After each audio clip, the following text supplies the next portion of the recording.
adik-adik, ketemu lagi dengan Lause minggu ini. Nah, di tanggal 12 kemarin kita baru merayakan Hari Raya Imlek, Hari Raya Tahun Baru Cina. Nah, adik-adik, di sana kita mengucap syukur karena Tuhan sudah memberikan kita tahun yang baru lagi. Kita dapat melewati tahun yang sebelumnya dan kita nanti akan mampu melewati tahun berikutnya. Nah, adik-adik, kita juga di tanggal ini, tanggal berapa ini? Tanggal 14, ini adalah hari kasih sayang, hari Valentine, di mana kita mengungkapkan kasih sayang kita kepada orang-orang yang kita sayangi.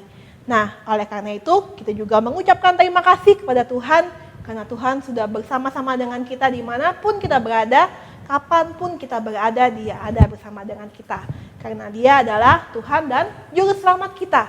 Kita mau mengatakan, Tuhan, aku cinta padamu. Kita mau mengatakan terima kasih Tuhan Yesus buat anugerah-Mu yang selalu baru. Ini adalah lagu yang akan kita nyanyikan. Kita akan belajar adik-adik ya, karena lagu ini merupakan lagu yang baru. Karena Lause juga baru belajar. Ya, sama-sama kita belajar, sama-sama kita nyanyikan, sama-sama kita memuji nama Tuhan. Oke?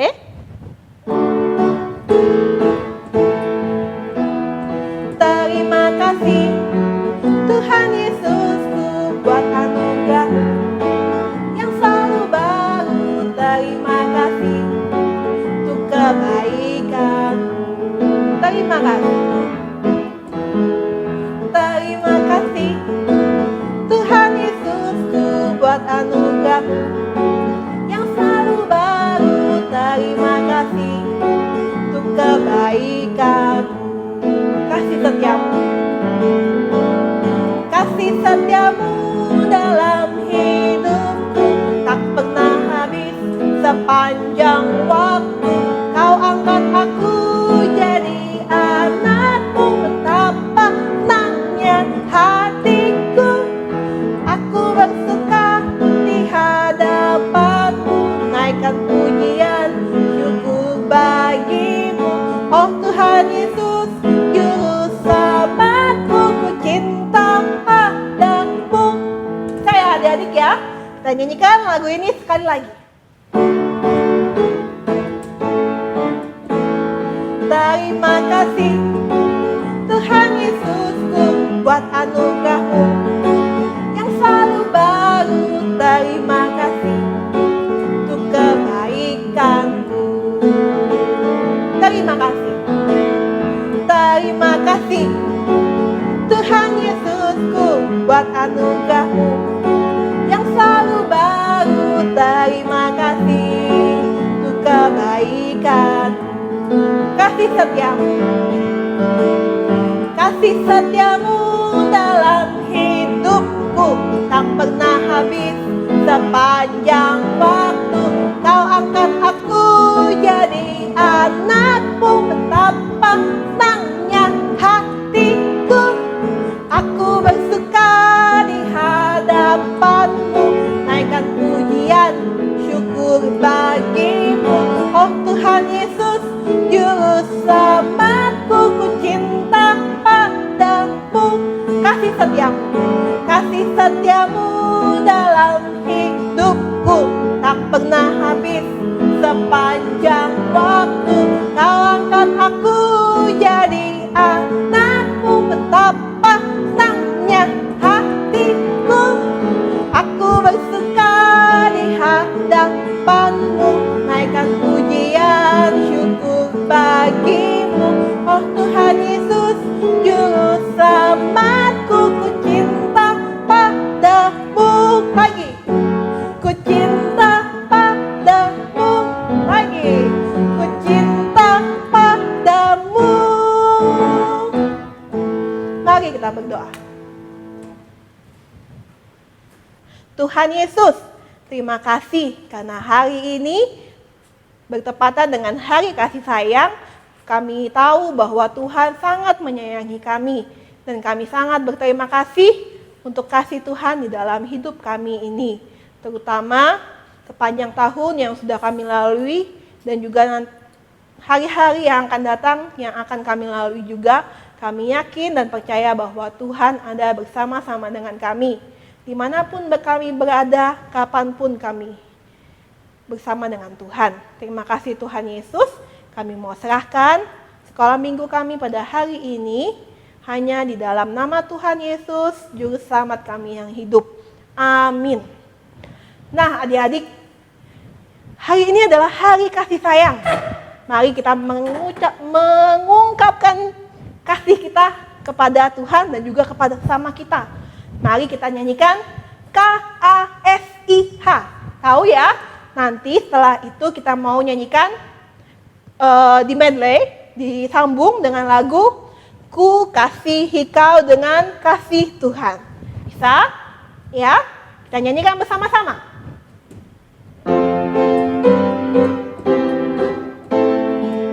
Pakai gerakan ya. Siap. K-A-S-I-H, K-A-S-I-H. Kasih, kasih, kasih, kasih, kasih, kasih, kasih. Kasih itu sabar, tidak suka marah. Sayang kepada teman, seperti kasih Yesus. Lagi. K-A-S-I-H, K-A-S-I-H. Kasih, kasih, kasih, kasih, kasih, kasih, kasih. Kasih itu sabar, tidak suka marah. Sayang kepada teman, seperti kasih Yesus. Ku kasihi kau. Ku kasihi kau dengan kasih Tuhan. Ku kasihi kau dengan kasih Tuhan. Kulihat di wajahmu kemuliaan Raja. Ku kasihi kau dengan kasih Tuhan. Ku kasihi kau. Ku kasihi kau dengan kasih Tuhan. Ku kasihi kau dengan kasih Tuhan. Kulihat di wajahmu kemuliaan Raja. Ku kasihi kau dengan kasih Tuhan. Oke adik-adik, kita akan mendengarkan firman Tuhan. Siapkan Alkitabnya dan duduk yang manis, kita mau mendengarkan firman Tuhan.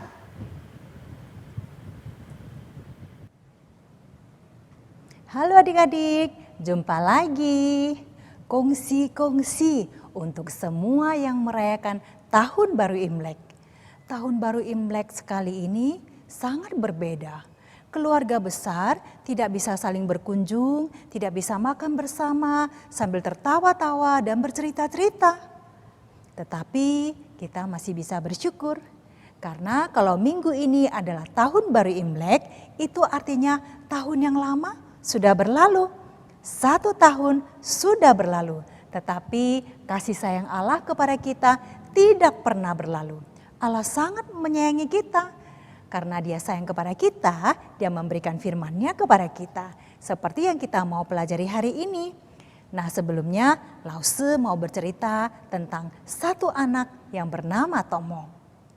Suatu hari kakek Tomo datang mengunjungi Tomo dan ayah ibu. Ketika bertemu dengan kakek, Tomo berseru, "Halo kakek, selamat datang kakek." Lalu Tomo memeluk kakeknya erat-erat. Wah, Tomo ramah dan sopan.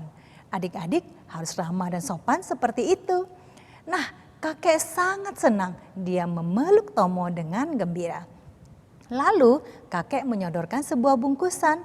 Ini titipan nenek, kue kesukaan Tomo. Wah, Tomo sangat senang. Dia menerima bungkusan itu, lalu dia segera berlari masuk ke dalam, taruh di atas meja, dia buka, langsung diambil dan hap, nyam nyam nyam nyam. Oh enak, ambil lagi, hap, Nyam, nyam, nyam, nyam. Oh enak. Tapi tiba-tiba Tomo mendengar namanya dipanggil. Tomo, sudah bilang terima kasih belum kepada kakek? Mengapa tidak bilang terima kasih? Wah, ternyata ditanyain sama papanya.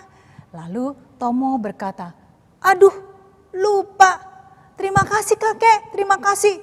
Dengan mulut yang penuh dengan kue. Haduh Tomo, terima pemberian tapi lupa bilang terima kasih.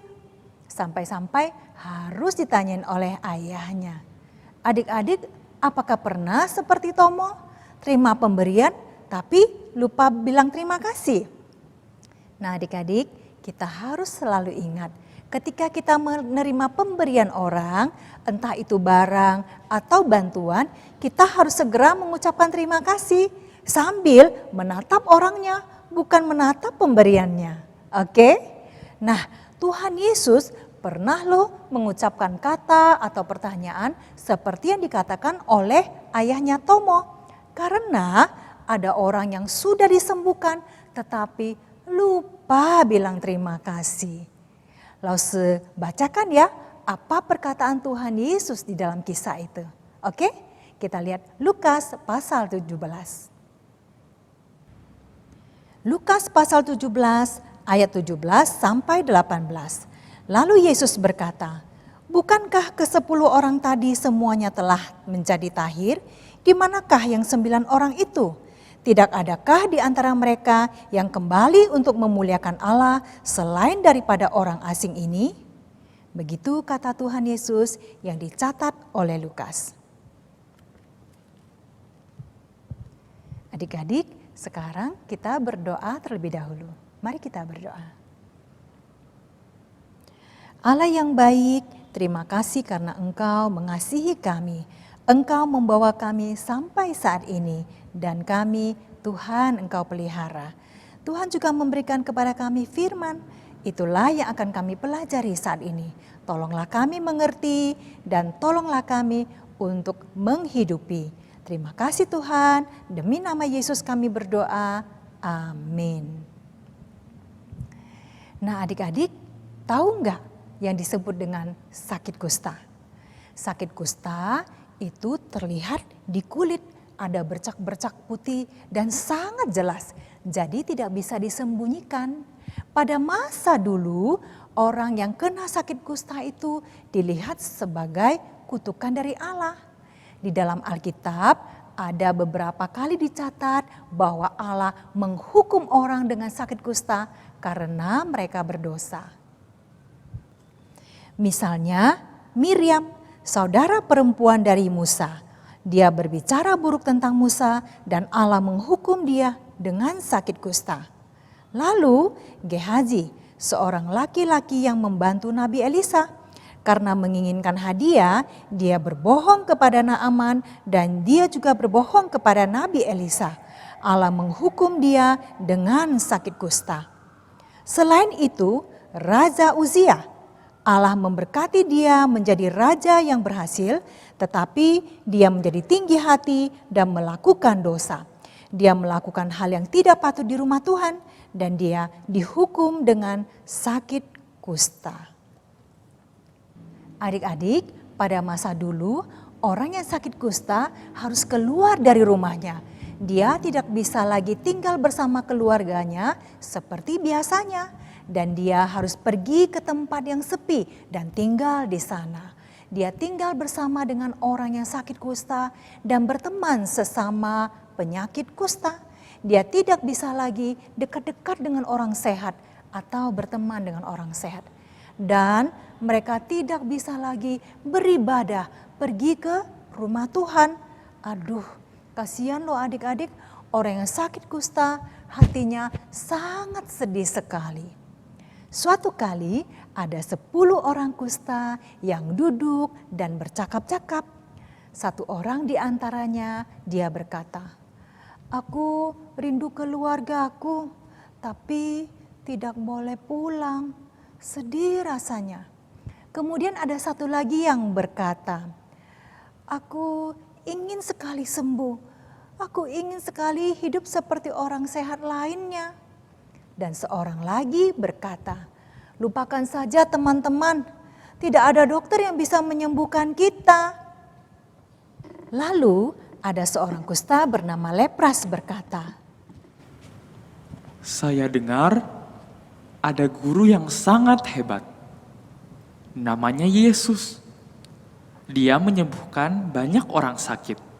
Bahkan orang yang dirasuk setan pun disembuhkan. Teman Lepras menjawab, Kita kan bukan sakit biasa. Kita ini kena kutukan, bro. Kalaupun Yesus sanggup sembuhkan segala penyakit, mana mau dia melakukannya? lalu Pak Lepras berkata, Saya dengar Yesus itu sangat baik hatinya. Kalau begitu, dia tentu mau menyembuhkan kita. pada waktu mereka sedang bercakap-cakap seperti itu, mereka mendengar suara-suara seperti orang yang sedang berjalan mendekat. Lepras mengintipnya dari jauh. Teman-teman, itu ada seorang guru dengan pengikut-pengikutnya di belakang. Sepertinya itu Yesus, guru yang baru saja kita bicarakan. Lalu Lepras berkata, Teman-teman, ayo kita dekati mereka dan minta Yesus menyembuhkan kita. tetapi temannya menjawab, Lepras, lupa ya. Kita kan orang kusta, mana boleh dekat-dekat orang sehat. lalu Lepras berpikir sebentar. Kalau begitu, kita berteriak saja dari sini. Lepras segera berteriak, Yesus, guru, kasihanilah kami. melihat keberanian Lepras, teman-temannya pun ikut berteriak. Yesus, guru, kasihanilah kami. Yesus, guru, kasihanilah kami. Mendengar mereka berteriak-teriak seperti itu, Yesus berbelas kasihan kepada mereka. Yesus berjalan mendekati mereka dan berkata, "Pergilah, perlihatkan dirimu kepada imam-imam." Nah adik-adik, pada waktu itu orang yang sembuh dari kusta harus diperiksa oleh imam. Kalau imam melihat mereka sudah benar-benar sembuh, maka mereka boleh mulai beribadah ke rumah Tuhan dan memberi persembahan.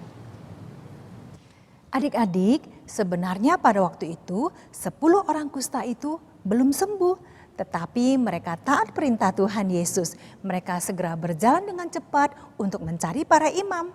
Di tengah jalan itu, teman Lepras berseru, Lepras, kamu sembuh? "Sembuh." Lepras melihat tangannya. Kemudian Lepras berkata, Iya, saya sembuh. Lihat, kalian semua juga sembuh. Wah, kita semua sembuh. Hore, Hore, hore, hore. hore. wah, ternyata di dalam perjalanan itu mereka mendapati bahwa mereka sembuh. Mereka senang sekali dan segera berlari supaya mereka cepat sampai kepada para imam.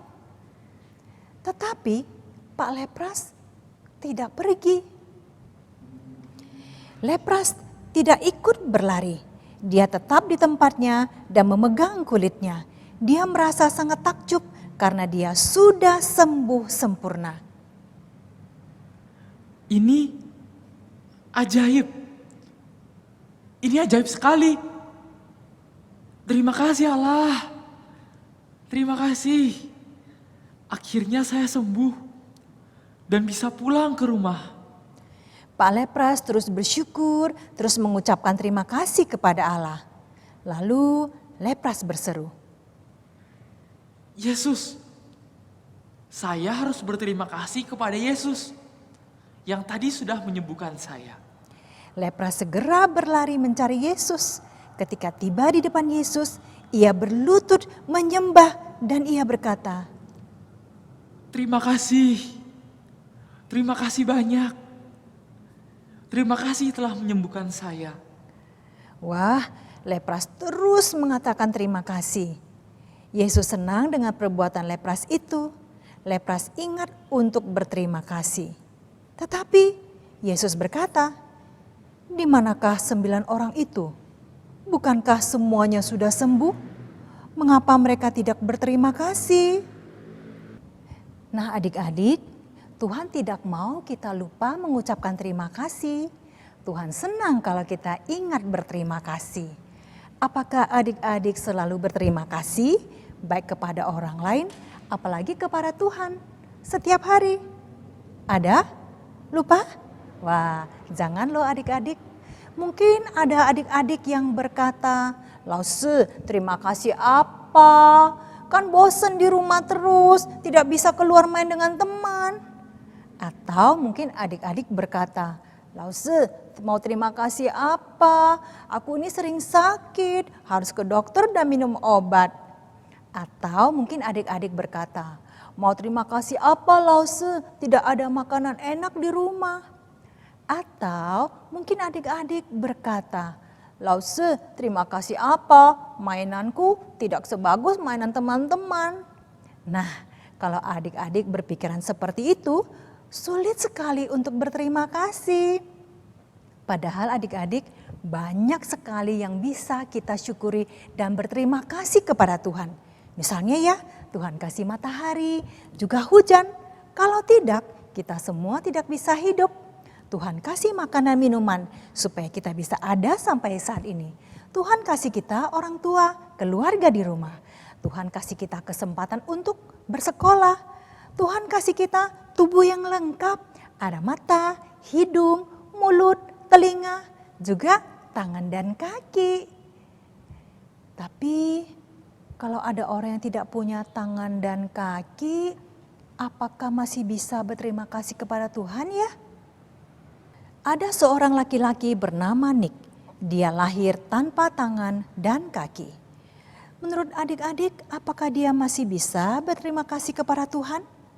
Rupanya sangat bisa.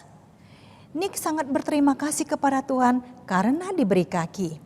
Walaupun kakinya hanya sedikit sekali. Dia berusaha memakai yang sedikit itu dengan maksimal.